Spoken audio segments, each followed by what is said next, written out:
How are you? How you doing? Thanks for joining. It's Jono from Seneca. Today, in this episode, I'm going to be talking about ceramics, polymers, and composites for your GCSE Chemistry exam. Make sure you're up to speed on this unit and listen to the episode on corrosion and alloys, which will get you up to speed on using materials and that content that you need. We're going to be building on that a little bit in this episode. So make sure you feel confident and ready to tackle ceramics, polymers, and composites. Let's dive in. So ceramics, what are they? They are inorganic, which means they're not made from carbon compounds, and they're non-metallic. And some examples of ceramics are pottery and bricks. So think about like Ghost with Demi Moore and Patrick Swayze. Watch it if you haven't. When they're making that like little pot thing, it's all very romantic, but it's also very ceramic. So bricks are also ceramics. And another example is glass. Most of the glass we use is soda lime glass, which is made by heating a mixture of limestone, sodium carbonate, and sand. That's pretty cool. There's also borosilicate, that's a hard word to say, borosilicate glass, which is Pyrex, which if you're a baker, you'll know all about Pyrex. It's bomb. And it's made by heating a mixture of sand and boron trioxide to a higher temperature than used when making soda lime glass. So it's also, as well as kitchenware, it's also used in chemical glassware. Fun stuff. So let's break that down. Two types of ceramics. We've got clay ceramics. So that's our pottery. That's our like Ghost. And then we've also got bricks. So that's our like houses or whatever. We also have glass ceramics. Do you remember the two types? So we have soda lime glass, which is made by mixing limestone, sodium carbonate, and sand. And do you remember the other type? Borosilicate glass, which is Pyrex. So that's our cookware and our like labware, and so like boiling tubes and stuff can be made of Pyrex too, so they can withstand those high temperatures. Now, we're going to move on to polymers. A polymer's properties are determined by the condition it is made in and the monomers it's made from. So, conditions. Let's go through an example. So, polyethylene comes in two different forms depending on the conditions it's made in. We have low-density polyethylene and high-density polyethylene.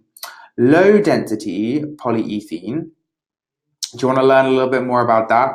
Well, I hope you do, because we're getting into even more detail. It's a flexible polymer using a moderate temperature, high pressure, and a catalyst. Well, what about high density? Well, that's a rigid polymer using a lower temperature and pressure and a different catalyst.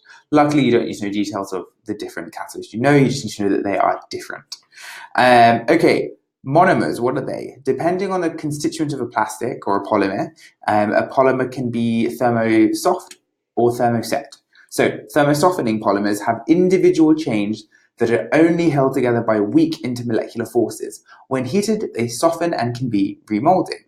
Okay, so we've done thermosoftening. What about thermosetting? Well, thermosetting polymers have chains that are held together as a solid structure because their monomers allow crosslinks to form between the chains. They are strong, they are hard, they are rigid, and they don't soften upon heating. Okay, so those are two examples of how the different monomers that a polymer is made up of can alter its characteristics. So, do we remember the conditions we need to make low-density polyethylene?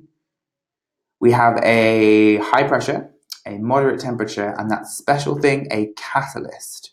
If you need to brush up on what catalysts do, that's covered in a separate episode, so make sure you check that out. Really high volume exam topic. Catalysts pretty much guaranteed to come up somewhere on your GCSE chemistry paper. Okay, do we remember the features of thermosetting polymers? They don't soften when they're heated. I mean, clue is in the name, thermoset. They're strong, they're hard, and they are rigid.